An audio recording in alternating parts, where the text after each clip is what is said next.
Athletes are being warned that they could be punished for criticizing China or making political statements during the Beijing Olympics next month. The warning comes as China faces intense scrutiny over its human rights record. But officials in Beijing say they are enforcing the rules set by the International Olympic Committee. The IOC Athletes Commission guidelines state, quote, no kind of demonstration or political, religious, or racial propaganda is permitted in any Olympic sites, venues, or other areas. Let's bring in Dr. John Carlos, bronze medalist in the men's 200-meter race in the 1968 Summer Olympics in Mexico City. Also took part in that historic, iconic protest during the medal ceremony with fellow American Tommy Smith, who took home the gold in that race. Dr. Carlos, nice to have you with me again. What do you think about China's warning, and should athletes adhere or not? Well, first of all, let me say thank you. It's an honor to be on your show again, to share with you. As far as the demonstration go in Japan and China, Beijing, excuse me, it's a restriction that's put on them by this particular Rule 50 that they have with the International Olympic Committee.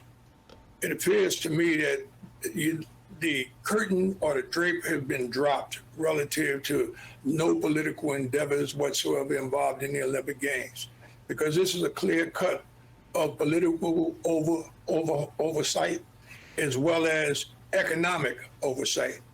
And when they tell the athletes that, as America said, we will hold our diplomats back, we will boycott the games as far as our diplomats, while America should have took the step forward and disallowed the whole team from going. But to send the young athletes there that might have humanitarian concerns just here in the United States, not to mention what's the atrocities going on in China, for them to be voiceless, to not be able to make a statement or to make a gesture concerned about humanity is absolutely absurd. And once again, I'll tell you that the United States and the International Olympic Committee need to get their acts together. They're putting a tremendous amount of pressure on these young athletes.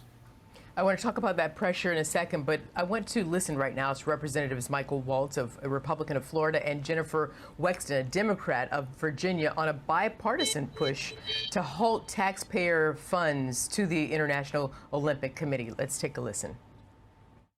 We don't think the taxpayers, American taxpayers, should be subsidizing the IOC as a 501c4, which means it's a social welfare organization, to then turn its back on these types of atrocities and put our athletes in a position of threatening their safety, but also having to choose between competing or turning a back on their values. Yeah. And it's exceedingly clear that they have moved away from their original mission of sport and companionship and also of human rights. So they agree with you that basically the IOC should not be doing business with China. And you mentioned the pressure that this puts on the athletes. Tell us more about that. Well, first of all, I commend those two politicians for bringing that legislation about. It's long overdue.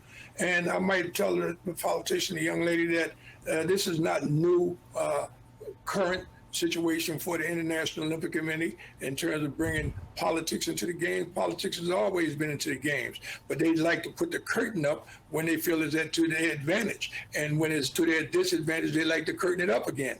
Now, relative to the pressure that's being put on the various athletes, they're censoring their text messages, they're censoring their telephones. The International Olympic Committee is telling them, don't bring your computers, don't bring your phones, because you will be censored. This is worse than actually being in the military, going to a Middle East country in a war zone.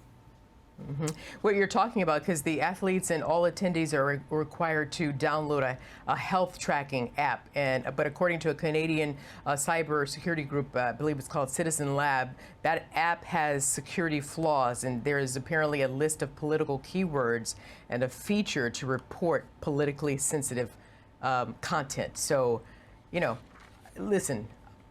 Well, we're walking right into a country that's known for, hacking and so forth like that. So it would be no problem for them to hack into any gadget that they have on internet or what have you, to find out what's going on and what the thoughts of the various athletes are and to hold them up.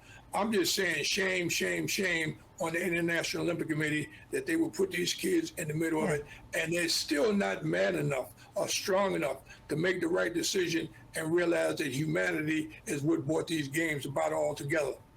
In the first place. Pierre Coubertin would be upset and be ashamed of them right now. So what should happen with the IOC? I mean, without the IOC, you don't have the games, and these, you know, all these world-class athletes want to participate. What should happen with the IOC? Well, you know, I think first of all, the United States putting that pressure on, economic pressure on the International Olympic Committee would make them start to take this thing a little more seriously. They seem to think that they're a dictatorship and they can do whatever they want, wherever they want, to whomever they want. And like I spoke last time, they are at the end of the road, and the ceiling is falling in. Like they say, the house is on fire, and they better wake up to it and try and resolve these issues as quickly as they can. They can't keep sticking it under the rug. So do you think that there needs to be a reorganization at the top there with the IOC? Well, I don't think it needs reorganization at the top. I think their bylaws are outdated. I think they need to reconstruct their bylaws and look at themselves in terms of where we are in modern times. Got it.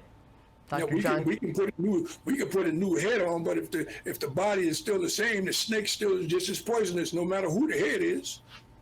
I got that analogy, definitely. Dr. John Carlos, thank you very much. I'm sure I'll see you again on some issue where we need your voice applied to. Thank you so much. Take care, sir. Well, thank you, and you have a great day as well. God bless you.